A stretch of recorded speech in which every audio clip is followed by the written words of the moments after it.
अगर महाराष्ट्र की सरकार या शिवसेना को बदला ही लेना है तो अपना लक्ष्य बड़ा कर लें, और लक्ष्य क्या होता है यह समझने के लिए अपने देश की सेना की ओर ही देख लें, जो वास्तविक नियंत्रण रेखा पर चीन से बदला ले रही है, और ऐसे बदला ले रही है कि अपनी आजादी के बाद से पहली बार चीन खौफ में नजर आ रहा है।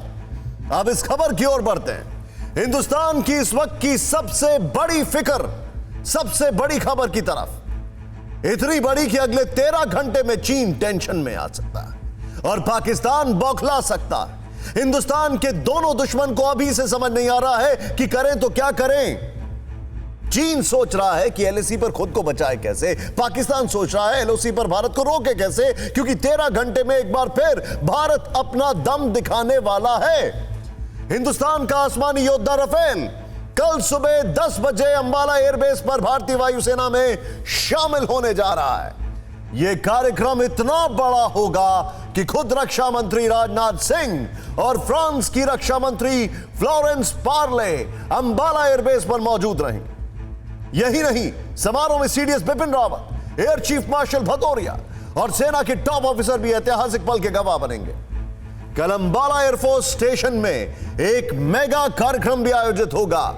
इस मौके पर लड़ाकू विमान राफेल के साथ तेजस एयरक्राफ्ट और सारंग एरोबैटिक्स टीम भी आसमान में उड़ान भरकर शानदार हवाई करतब दिखाएंगे। टीवी 9 भारतवर्ष इस गर्व के पल का पल पल अपडेट देता रहेगा, क्योंकि हमारे लिए देश सबसे पहले है। सच्चाई यह है कि राफेल के डर से देश के दोनों दुश्मन चीन और पाकिस्तान की सांसें फूल रही हैं। बौखलाहट के मारे चीन एलएसी से 1000 किलोमीटर दूर बम बरसाने की प्रैक्टिस कर रहा है, मिसाइलें दाग रहा है, जिसकी पूरी रिपोर्ट हम आपको आगे दिखाएंगे। पहले बॉर्डर पर चीन के अतिक्रमण को लेकर जो नई जानकारी सामने आई है वो बताते हैं। 7 सितंबर को मुखबारी में पीछे हटने के बाद 8 सितंबर को चीनी सैनिकों की 2 बोट पैंगोंग झील के रास्ते फिंगर 4 से आगे बढ़ने की कोशिश कर रही थी। हालांकि भारतीय सैनिकों की तैनाती देखकर वापस लौट गईं। अब हम आपको बताते हैं कि 2 महीने में कितनी बार चीन ने लद्दाख से लेकर सिक्किम की सीमा तक घुसपैठ की है। एक खुफिया रिपोर्ट में खुलासा हुआ है कि चीन की घुसपैठ सिर्फ पूर्वी लद्दाख तक ही सीमित नहीं, बल्कि चीन भारत के साथ 3500 किलोमीटर की सीमा में 3 जगह उत्तराखंड, अरुणाचल और सिक्किम में भी अतिक्रमण कर रहा है।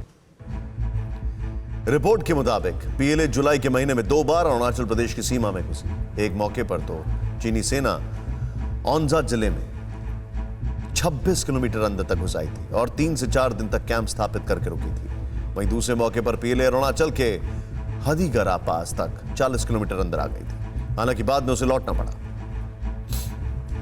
इसके अलावा अगस्त की शुरुआत में भारत चीन की सेनाओं के बीच सिक्किम के जेलेप्ला इलाके में भी टकराव हुआ था। उसमें पीएलए ने ऊंची चोटी पर पहुंचकर भारतीय सेना की तरफ बड़ी चट्टानें लुढ़काई थीं। यहां सीनियर अफसरों के दखल के बाद तनाव कुछ कम हुआ। हालांकि ज्वाइंट मीटिंग के दौरान चीन ने जेलेप्ला इलाके में अपना दावा जताया था। वहीं मध्य अगस्त में चीनी पीएलए को उत्तराखंड के पास तंजुनला पास में देखा गया था। यह भी इस साल पहली बार था जब चीनी सैनिक की टुकड़ी यहां पहुंची। इस बीच खबर आई है कि भारत को धमकी देने के लिए चीन ने एलएसी से दूर लाइव फायर ड्रिल किया। ये चीन का नया प्रोपेगेंडा है, ये ड्रैगन का नया डर है, ये जिनपिंग की बारूदी बौखलाहट है और एलएसी पर बार बार हार का नतीजा है हिमालय पर बारूदी बारिश।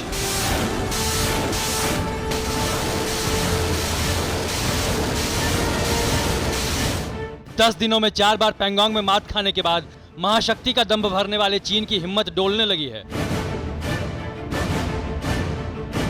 एलएसी पर डटी ड्रैगन आर्मी के पांव के नीचे से जमीन हिल चुकी है। भारत के पराक्रम के आगे चीन की कम्युनिस्ट सरकार को कुछ सूझ नहीं रहा, इसलिए आए दिन गोला बारूद की नुमाइश कर रहा है।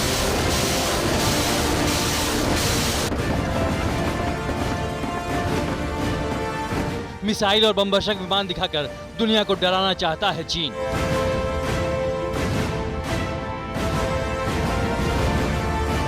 पंद्रह जून से लेकर अब तक एलएसी पर चीन ने दुस्साहस दिखाया तो हिंद के पर्वत वीरों ने करारा जवाब दिया। गलवान में चीनियों की गर्दन तोड़ी, साउथ पैंगोंग में महज 10 दिनों में 4 बार पटकनी दी, घुसपैठियों को चोटियों से खदेड़ा।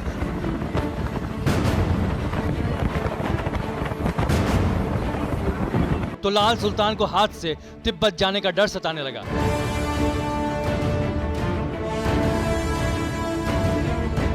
पहले तिब्बत में चीनी सरकार ने पीएलए सैनिकों का जमावड़ा लगाया और फिर युद्ध के तमाम हथियार जुटाए और लाइव फायर ड्रिल की।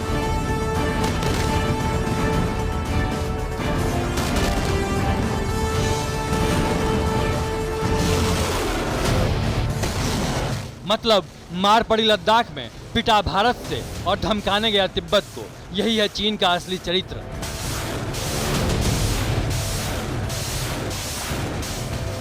हालांकि शक्ति प्रदर्शन का इशारा भारत की तरफ भी है, क्योंकि माउंटेन वॉरफेयर में लड़ने के मामले में भारत के सामने चीनी सैनिक फिसड्डी साबित होते रहे हैं।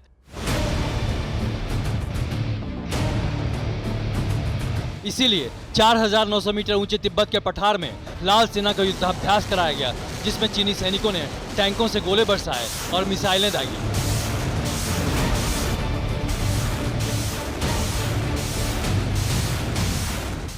हालांकि 7 सितंबर को जिस लड़ाई में चीन ने 35 साल बाद एलएसी पर गोलियां चलाई, भाला, बर्छी, कटार और तमाम धारदार हथियार लेकर जिनपिंग की डरपोक सेना आई और भारत के पराक्रमी वीरों के सामने सरेंडर कर उन्हें भागना पड़ा। इस बेइज्जती के बाद चीन ने एक बार फिर बौखलाहट दिखाई।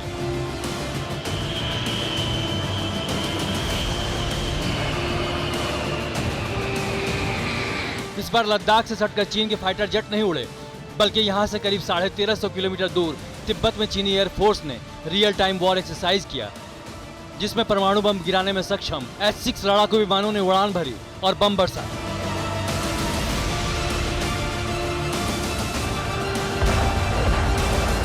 यानी कि भारतीय सैनिकों के शौर्य से चीन इतना घबराया हुआ है कि अब प्रोपेगेंडा का ड्रामा एलएसी से दूर हटकर कर रहा है, लेकिन अपनी साजिशों से बाज नहीं आ रहा।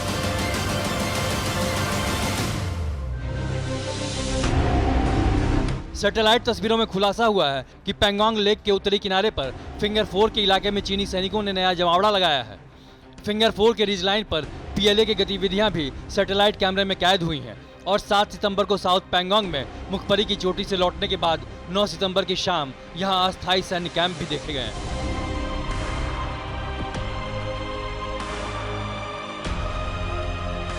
इसके अलावा एक और सैटेलाइट इमेज में पीएलए के अस्थायी कैंप दिख रहे हैं, जहां ड्रैगन आर्मी ने सैन्य सामान जुटाना शुरू कर दिया है। मतलब भारत के हाथों बार बार पिटने के बाद भी चीन का गुरूर चूर नहीं हुआ है, इसीलिए वो चाइनीज बम बारूद का खुल्लम खुल्ला प्रदर्शन कर रहा है।